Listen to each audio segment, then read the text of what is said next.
Hello, everyone. Today we are going to talk about cracking the code on imposter syndrome.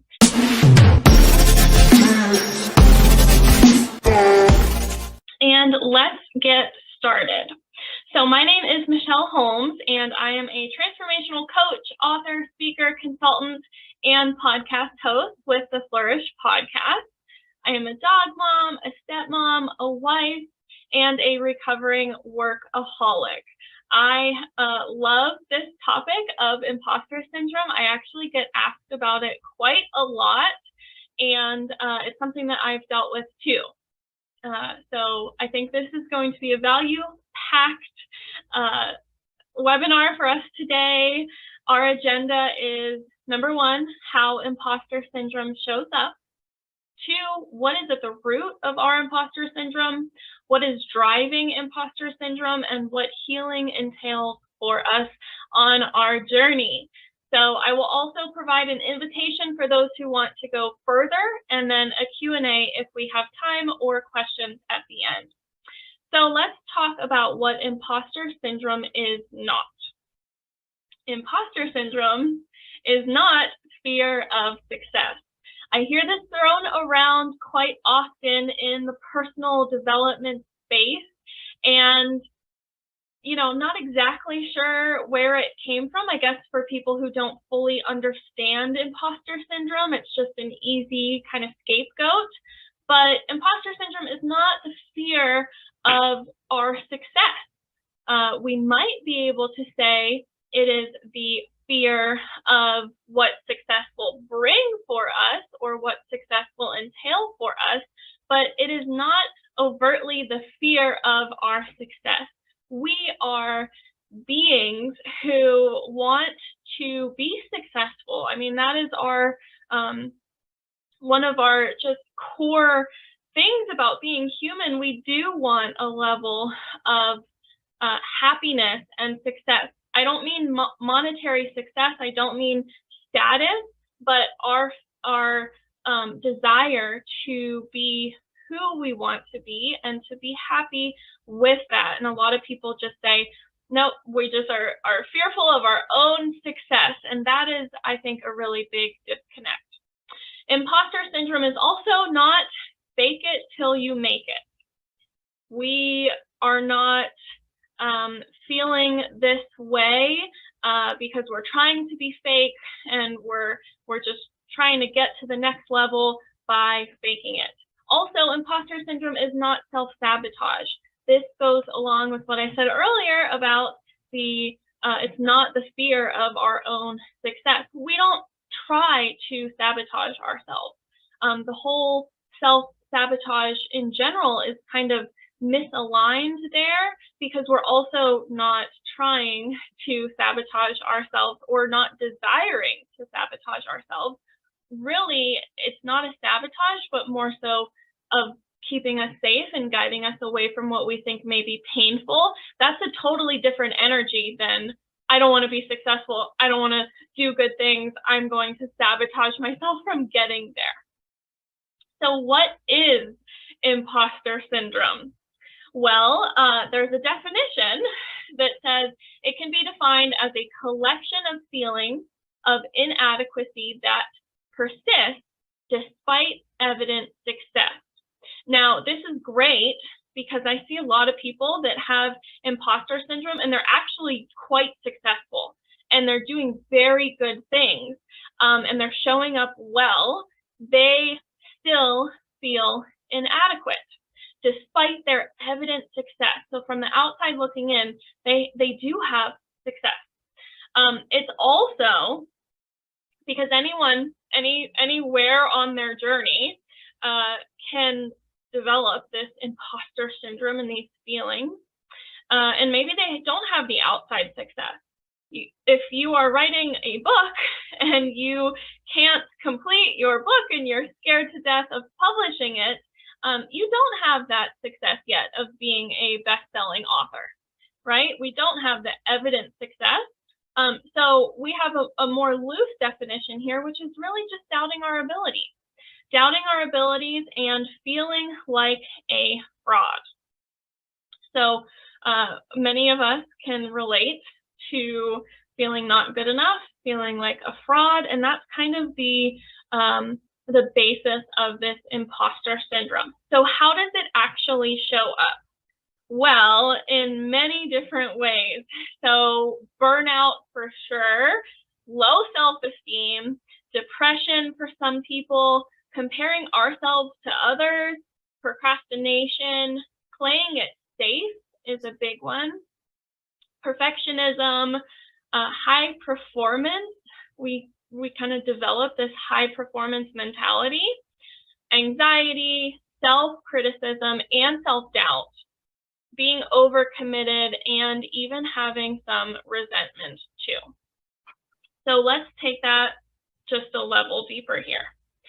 So the root, I believe, of imposter syndrome is actually a disconnect from our true self and an inability to live authentically and intentionally. So the people that I speak to who are really struggling with this are not able to live out that authentic life and be really genuine with their hopes, their desires, their accomplishments. They lack that intentionality because they are prevented from, they perceive themselves as being prevented from moving forward.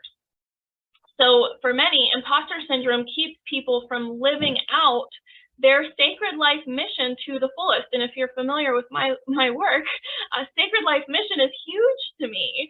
So when we see people struggling with imposter syndrome, it's more so of, it's not just, oh, I feel bad about all these things that my brain is telling me. No, it's actually, this has ripple effects. People are unable to really go after the life they want, go after their dreams. And so I think that this is a really big problem. And to me, I also feel a lot of sadness with this because this is a real thing for many people. So limiting beliefs plays a role here. So limiting beliefs regarding imposter syndrome are some of these things that I've included on the screen. So an example of a limiting belief that we believe as related to imposter syndrome is something like, I don't deserve something. I don't deserve the recognition. I don't deserve this award. I don't deserve this success. I don't deserve this amount of money, this salary, this promotion. Also, I am unworthy.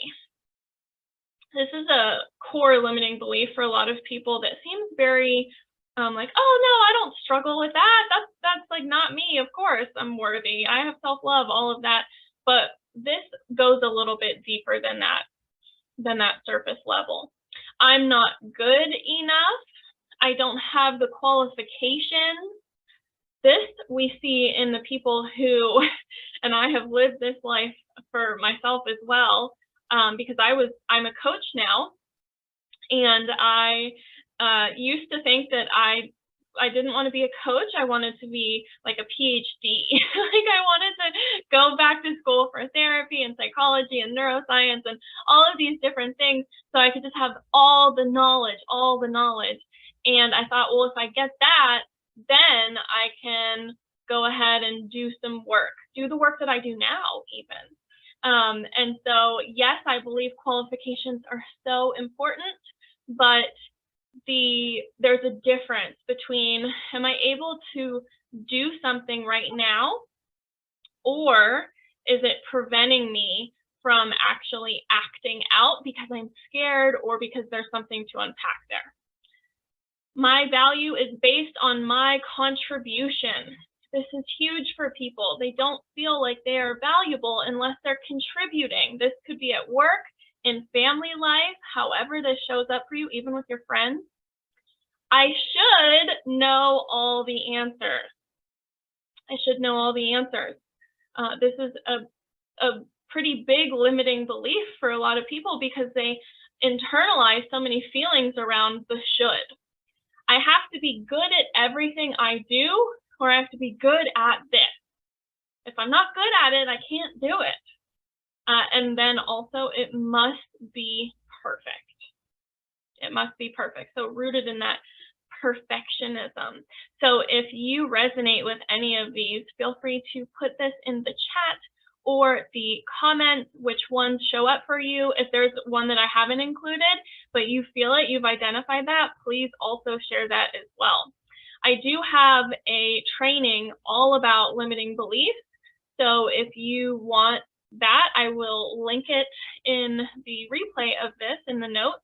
But this is available on YouTube. It's a 31-minute training, and we go into this a little bit deeper. So I'll give you the high-level view as related to imposter syndrome. So what is a limiting belief? It is basically a belief that we've developed from learning along the way. Usually that's like a painful past learning or a trauma, things like that, where we now have internalized that limiting belief and we see the world through these colored glasses. So I love these like rose-colored glasses here. It's a limiting belief colored glasses. We're seeing the world through it. So a thought, opinion, or a state of mind, or even a conviction, you believe that that is absolutely true, but it also holds you back in some way because this is a limiting belief. So these are subconscious patterns, and we actually do have to do some work around bringing them to our consciousness. Maybe you've come to this presentation already where you know where you're struggling in this a little bit. Maybe it's going to be more like an onion where you peel back the layers and you go deeper and deeper and deeper. So what you will find, though, is that we do need to bring them to our awareness to be able to work on them. So if you haven't been able to bring really much of this to your awareness, other than it might be something you're struggling with, then certainly keep doing the work, so to speak, of bringing it up for you. So cracking the code on imposter syndrome. Now, my approach to imposter syndrome is really just a set of limiting beliefs. And the way limiting beliefs are developed is through painful past learning, also trauma. So our beliefs are really stemming from this desire to keep us safe and to keep us away from our past painful learning experience. Now, let's talk trauma, because typically people are not linking trauma to imposter syndrome. Even when I see it out and about, when people are talking about it, or I read articles about it and hear other people talking about what do you have to do to heal imposter syndrome and get over this, they're not mentioning trauma. And really, that is at the core of imposter syndrome and limiting beliefs. So trauma plays a role because it's the driver of our limiting beliefs. We also want to avoid experiencing that pain or discomfort. So trauma also leads us to do one of two things, or maybe both, sporadically, intermittently, over-functioning and under-functioning. So trauma is going to be this driver for how we see the world and what we also internalize. So over-functioning, and you may be able to relate to some of these. If you do, feel free to share. But over-functioning would look like being a high performer, doing high performance activities all the time. Perfectionism, that is over-functioning. No allowance for mistake. We don't let ourselves make mistakes. That is driven by some of these experiences that are basically trauma to us, our painful past learning. Fake it till you make it. Burnout is a huge over-functioning thing for people, where they are just going. They have disconnected from themselves and their bodies, usually where they don't get the cues that I'm burning the candle at both ends or know what to do to stop that. They're like, they just have this driver that will keep them going and the wheels turning until the wheels fall off, basically. And then also people pleasing. On the flip side, underfunctioning could look like things like underestimating ourselves, playing it safe, keeping it small, depression, not living up to our full potential, not being able to go out and do the things that we said we wanted to do or we know in our heart we want to do, not even trying. Because why? Why should we try? Really, trauma here. So we have big T trauma versus little t trauma. Now, big T trauma is things that people normally identify as trauma. They're very easy for most people to identify. So things like war, accidents, natural disasters, neglect, assault, violence, those sorts of things. We can easily say that was trauma. On the flip side of that, we have little t trauma, which is also trauma, but people don't identify it nearly enough. So we have divorce or breakups, relationship issues as well, betrayal, shame, loss of a loved one, loss of a pet, humiliation, these needs that have not been able to be met in some way where we have this secure attachment, we're in this loving family, that sort of thing. So trauma is not just what happened to us, but it's also what didn't happen to us. And I wanted to include that in there because many people don't, it takes a long time for them to realize that it's not just that someone had a mom and she was really critical. But it's also on the flip side, maybe someone didn't have a mom who wasn't present. She wasn't critical, so we don't have that critical trauma to us where she's criticizing everything that we do, but we don't have that loving relationship with her. We don't have that presence with her. It's also needs that did not get met, and in some ways, it's hard to identify, well, I needed this, but I didn't get that. So that's also trauma. Let's talk about what is driving imposter syndrome and kind of how.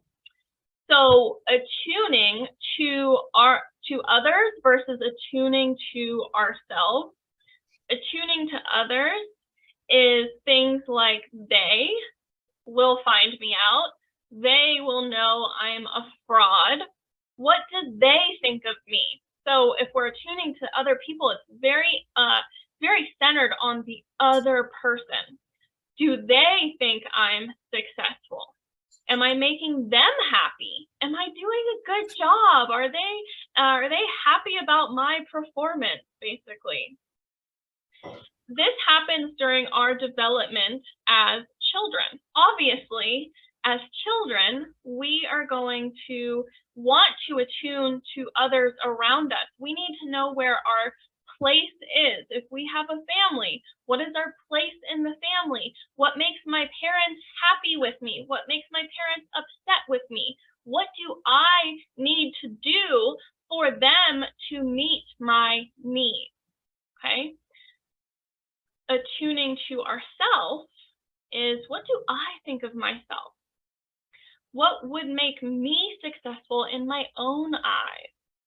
So it's reflective of the relationship to ourselves. Where do I feel discomfort? Where am I really uncomfortable and feeling things that I don't want to feel right now? And why is that?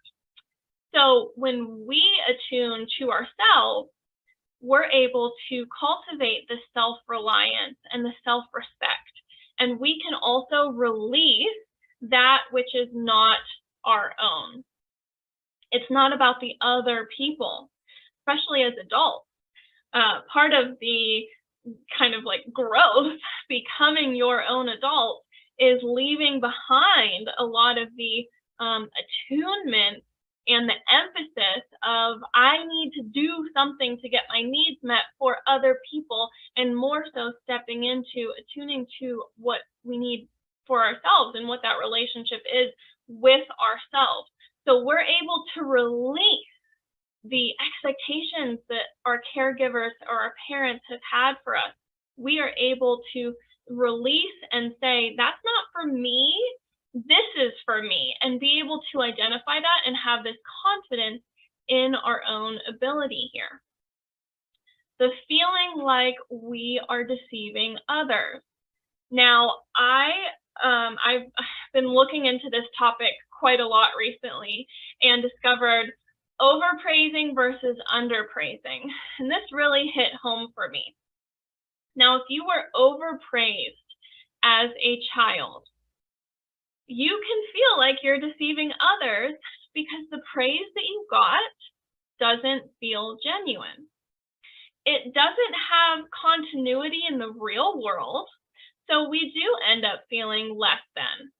If you think of it like this, if you're getting praised for every little thing that you do at home, and then you get to be an adult, and you are no longer at home with your parents and your caregivers who are just pumping you up all the time, you get into the real world and you end up feeling less than, because you're not getting that overpraise. You're not feeling like, oh my gosh, everything I do is so good. You're feeling like, why is no one recognizing me right now? We may also have these feelings of entitlement. And then, I am not acceptable unless I am great.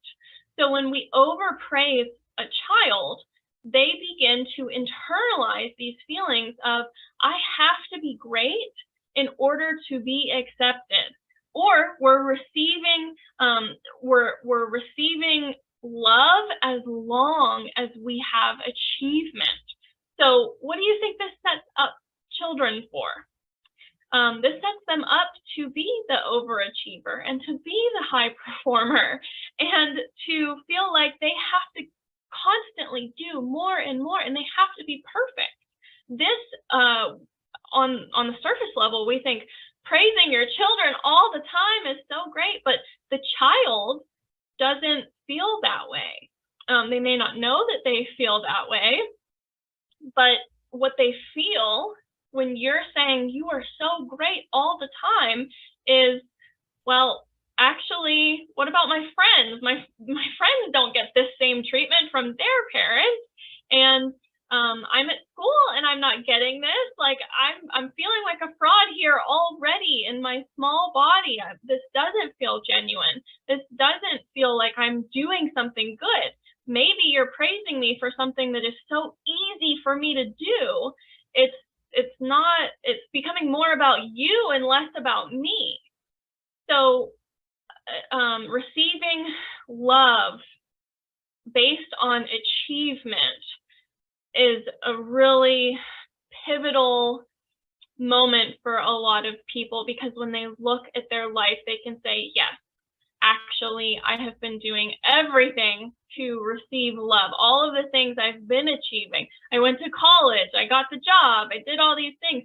And they notice that now they feel completely disconnected from themselves because they've just been on this hamster wheel, trying to earn the love and the praise.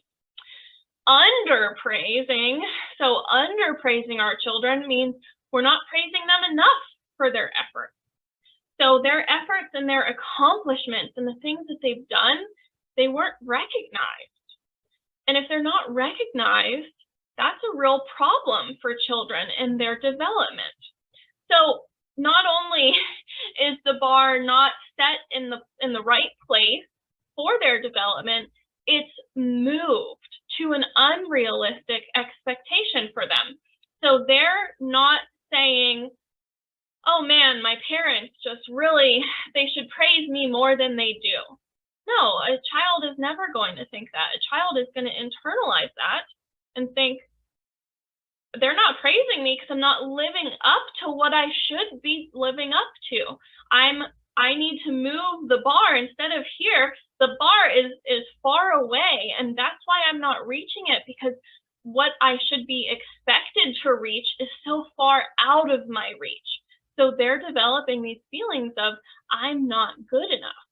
They also begin to compare themselves to others. And with all of this, they're internalizing the feelings of inadequacy and shame and perfectionism, which it's interesting because both with underpraising and overpraising, a lot of the internalized feelings are the same.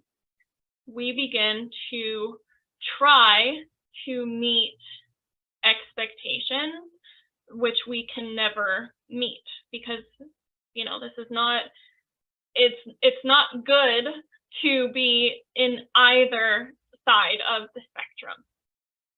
Unrealistic expectations. So unrealistic expectations really continue to drive imposter syndrome for a lot of people, because in regards to this presentation, unrealistic expectations are going to be placed on us by our caregivers or our loved ones, even our teachers, which are outside of our development. So they can be placed on us from outside influence, or as a byproduct of that outside influence, we then develop the drive to please, to be accepted, to be loved. So we are creating those unrealistic expectations. We know the bar is far away, and we think that it should absolutely be far away. And we just haven't reached it because of who we are and how we are. We've internalized all those feelings of, I'm not good enough. I'm carrying shame from that. This also can be rooted in comparison to others.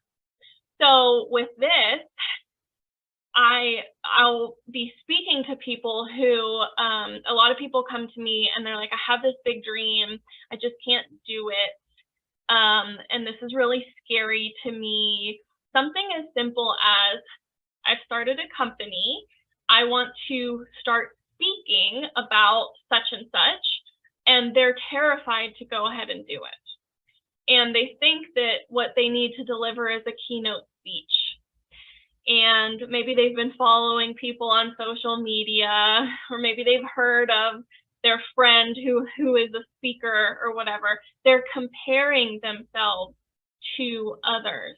And part of unpacking the imposter syndrome is knowing that sometimes our expectations of where we should be are so far away from what's true for us. We also, when we're comparing ourselves, are not seeing the journey that other person had.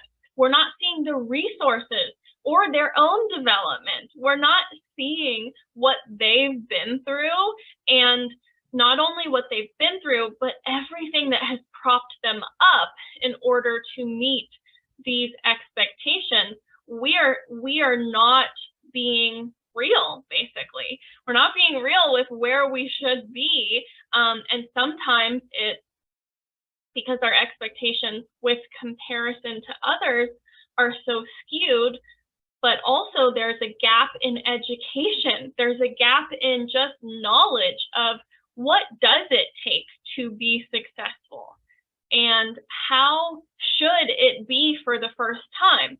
A lot of people think, we can use Rihanna for an example. So Rihanna, of course, just performed at the Super Bowl, and some people are like, oh my gosh, yes, Rihanna, Super Bowl performer, you know, that's at the height of one's career as an artist. And do you know what? It took her like over 20 years to get there. So people are trying to become something similar, and they think that, oh, I just need to achieve that, and it's going to be easy and it's going to be quick, when they haven't identified that Rihanna's been working her butt off for 20 years to get to that. level. So that gap in even just knowledge of what does it actually take. Some examples of these unrealistic expectations for us are, why can't you be more like your sister? Or, hey, why did your classmate get that award and not you? I actually had my mom say that to me one time when I was graduating engineering school, and I was like, that was like the worst thing that she could have said, because it just made me feel like completely not seen. So why did your classmate get that? Why don't you have that? For me, it robbed a lot of joy from the day and from the experience. I was graduating from engineering school. That was huge for me. That was one of the biggest accomplishments that I had in my 23 years, and it was overshadowed. Teachers expecting you to meet a standard expectation without consideration of your background, your resources. So Johnny should be on par with Sarah. Okay, why? Why should Johnny be on par with Sarah? Because he's the same age as Sarah? Because he's in the same class as Sarah? Well, we have no idea what Sarah's life is like outside of school. We have no idea how Johnny has been raised. Who's in his life? What does he bring to the table? It's not really what does he bring to the table, but like, what can he bring to the table based on the resources that he has? So how can he show up in the same way? These are not the same people. These are not even the same family members. But teachers oftentimes will expect you to meet this standard without any sort of consideration for your own development. Just because Johnny and Sarah are the same age or in the same class does not mean that they have the same capacity to meet that expectation. This is also a problem with some of the standardized testing as well. So our environment also can be a driver for this imposter syndrome. And I wanted to include this in here because it's not just the internal. There's so much that we can work on and to have control over and heal from our internal experience. But I am not so short-sighted to think that it is only the internal that's going to make all of the difference for us. We do need to identify how our environment makes a difference, and in this case, sometimes very negatively. So in our environment, we do see these fake it till you make it people, where they're prioritizing confidence over competence. So this is a huge takeaway here. Are you prioritizing the air of confidence about you when you don't have the competence to back it up? When someone enters the meeting and they feel just this overwhelming confidence, well, are they skilled? Because a lot of people have been burned when they're not skilled. The people that they see rising to the top are the people who are faking it till they make it. No, I hate that. I hate the fake it till you make it. I do not believe in that at all. We need to know what is our competence in a very real way. What is our competence versus just what is this air of confidence? So our environment also in the workplace, we have industry trends, we have cues that might be very subtle about inequity within the workplace. I know this is a huge one for minorities as well. And these could be minorities, any type of minority. For my own personal experience, which I know I can speak on, is that I did work as an engineer. And an engineer typically is a very male-populated industry. And so this can be a driver of some of that imposter syndrome of, who should be in the room? Who should be the project manager? Who should be the leader here? In many ways, I was the first woman working at a company. or the first woman who was working in a specific role. So there is some inequity there that can also, where we can internalize some of what we're being told overtly or very subtly.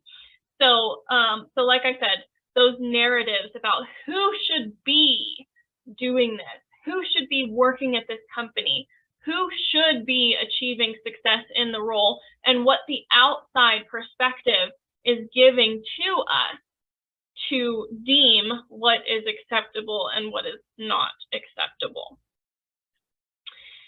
Basically, the notion of you can't sit with us. You know, you're not welcome here unless you fit the mold. So of course, if someone doesn't fit the mold, then they might say, well, yeah, I have no business being here. And they begin questioning themselves. So we have the outside external influence, but what does that do? It affects our internal experience and what we internalize and the feelings that come up for us. So let's talk about clearing out imposter syndrome. So I know that when people are struggling with something or going through something, they will not take care of it until they are in enough pain. So this gift right here, as long as I keep moving and stay busy, I'll keep my mind off the pain. Basically, as long as I'm just barreling ahead, doing it, then it'll keep my mind off of the discomfort. It'll keep my mind away from trauma and things that I've been through, my painful past learning. So that's part of the journey, is eventually we have to get as uncomfortable as we can stand, and then we'll have some changes there. There's got to be a payoff for us to make the change. So for an imposter, it might be the person who's getting the qualifications and doing more and burning out and keeping it going and moving it and feeling like, oh, I just have to always keep working on myself and keep doing more and keep being better, and it's got to be perfect, right? They're staying busy. They're trying to just keep moving, but eventually I think they're going to feel the pain. So healing will involve approaching our lived experience with compassion and curiosity. So we want to approach what we've been through with this self-compassion and also with this curiosity where there's no judgment here. We are able to be curious about what our own experience was. I say this all the time, but the opportunity for healing only lives in the present. So we are unable to change the past. The future is built with what we do in the present, and our healing shows up in the present. So we want to approach what we've been through and have that compassion and that curiosity there. We also want to create self-trust and develop our intuition further. So like I said, in the beginning of this presentation, the imposter syndrome really is this disconnect from ourselves. So we want to reconnect. And for many of us, it's the first time we're reconnecting. We've been disconnecting ever since childhood. We also want to be present to the uncomfortable feelings. This is an art in itself. We want to be present and to sit in and to not run away or not shut down or not spiral when we have uncomfortable feelings. And for many people, what we actually see is they're not able to sit or to be present or to be open to uncomfortable feelings. Instead, they are going to not pursue the path that they really want to do, or they are going to end up just not taking the risk or beating themselves up along the way about what could happen or what did happen, where there's so much judgment. Everyone has different ways of coping, but really what it comes down to is how can we be present to those uncomfortable feelings? And there's so much more to unpack with that, which is why in my program, self-regulation is so incredibly key for this, because how do you be present to an uncomfortable feeling? Well, self-regulation is a huge component of that. And this is a missing piece. I would say 95% of the people who come to me, they have no clue. How do I do the work? How do I sit there? What does it mean to be present to uncomfortable feelings? They have no idea about that. And then also healing will involve cultivating intentionality. So we want to be able to act in alignment with our intention. And so for us, this means creating a new level of safety for ourselves through our nervous system, for sure, through our entire being, so that we're not a prisoner of the past. So a story, I kind of glazed over this a little bit earlier, which was someone started a business, wanted to give a presentation, felt paralyzed by the pain that she had been through with some of her coworkers at her first company. She's in her 40s now, but when she was in her 20s, her very first job, they had said, "You've done a terrible job with the presentation." And that stunted her entire career. For 20 years. She was like, "I'm not giving a presentation. I suck at presentations." So much of that feeling, when she came to me, she's like, "Who am I to give this presentation? Who am I to go ahead and speak in front of people?" And it's like, okay, there's so much to unpack with this, but what does this actually look like? This is playing out that the past is still hurting her now, because she's not doing the thing that she wants to do. Until just a few weeks ago, she did it and she killed it and she loved it. So if we go a level deeper, what does this actually mean for us? It means we get to come home to our true self. And for many of us, this is the first time that we're even really identifying, exploring, creating, and meeting our true self for the first time, because we have been living a life that is out of alignment, or we have been living in this disconnected nature. So we get to come home to our true self. So I always include this. We have the power to grow. We have the power to cultivate change. We absolutely can heal, and we are not broken. So I would love to hear, what will you take action on today, or what key takeaways have you taken from this presentation here? Please feel free to drop them in the chat or in the comments, wherever you're watching this from. I'd love to hear what you thought of. And if you need further support on this, I would be happy to guide you through what a program with me could look like, if that would meet your needs. I'm happy to see if you would qualify for working with me one-on-one. Like I said in the beginning, I am a coach, and this is the basis. Healing trauma and limiting beliefs is the basis of everything that I do. The reason, because I want people to live true to their sacred life mission, their version of success, and be able to be really intentional with what they want to bring into the world that is so aligned with them. We just have to get rid of the obstacles along the way, and we have to unpack some of this. And like I shared with my friend who gave her presentation, it was like we did unpack some of that, and she learned the skills, and she was able to move forward and do this thing that she had not done in like 20 years.